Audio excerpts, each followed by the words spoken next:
किसे पता था कि जिस व्यक्ति ने खेत में फसल काटी, जानवर चराए, अपने पिता के साथ खेतों में हल चलाया, आगे चलकर वही किसान का बेटा भारत का 7वां राष्ट्रपति बन जाएगा। लेकिन राष्ट्रपति भी कैसा, देश का सबसे बेबस राष्ट्रपति, जिस पर उसी के पार्टी के एक मंत्री ने आतंकियों को पनाह देने के आरोप लगाए। दोस्तों, ये कहानी है ज्ञानी जैल सिंह की। 1982 में नीलम संजीव रेड्डी का कार्यकाल समाप्त होने पर ज्ञानी जी देश के राष्ट्रपति चुने गए। 25 जुलाई 1982 को उन्होंने राष्ट्रपति पद की शपथ ली। इस दौरान उन्होंने एक ऐसा बयान दिया जिससे देश भर में हड़कंप मच गया। उन्होंने कहा, मैं अपने नेता के हर आदेश का पालन करूंगा। अगर वो कहेंगी कि झाड़ू उठाओ और सफाई करो तो मैं जमादार भी बन जाऊंगा। फिलहाल उन्होंने मुझे राष्ट्रपति पद के लिए चुना है और मैं बहुत खुश हूँ।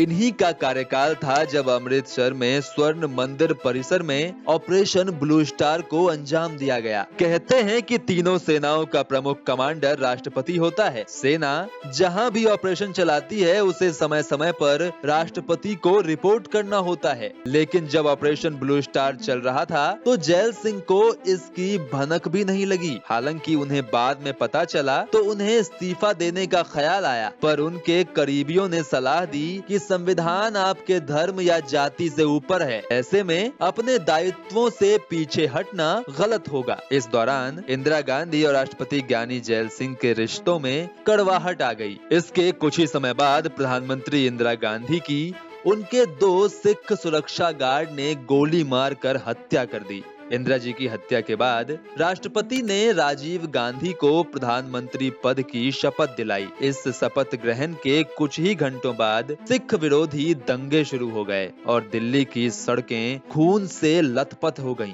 इसी दौरान राष्ट्रपति को अपनी बेबसी का एहसास होने लगा, क्योंकि वो कुछ नहीं कर पा रहे थे। उनको लगातार फोन आ रहे थे कि कैसे उन्मादी भीड़ द्वारा चुन चुन कर सिखों का नरसंहार किया जा रहा है। कहते हैं कि ज्ञानी जैल सिंह ने बार बार पीएमओ ऑफिस फोन किया, पर उन्हें उसका कोई जवाब नहीं मिला। सिख समुदाय के ओर से उन पर इस्तीफे का दबाव बना, पर वो 25 जुलाई 1987 तक राष्ट्रपति बने रहे कि सिख और गैर सिखों की ये खाई और गहरी न हो जाए। उन्हें हमेशा इस बात का मलाल रहा कि दंगा रोकने के लिए उस वक्त राजीव गांधी ने कुछ नहीं किया। ऊपर से आग में घी डालने का काम राजीव गांधी के इस बयान ने किया कि जब कोई बड़ा वृक्ष गिरता है तो धरती थोड़ी देर के लिए हिलती ही है। यहाँ से राजीव और ज्ञानी जैल सिंह के रास्ते अलग हो गए। बात यहाँ तक पहुँच गई कि एक बार लोकसभा में चर्चा के दौरान राजीव गांधी के बेहद करीबी और कांग्रेस के सांसद के तिवारी खड़े हुए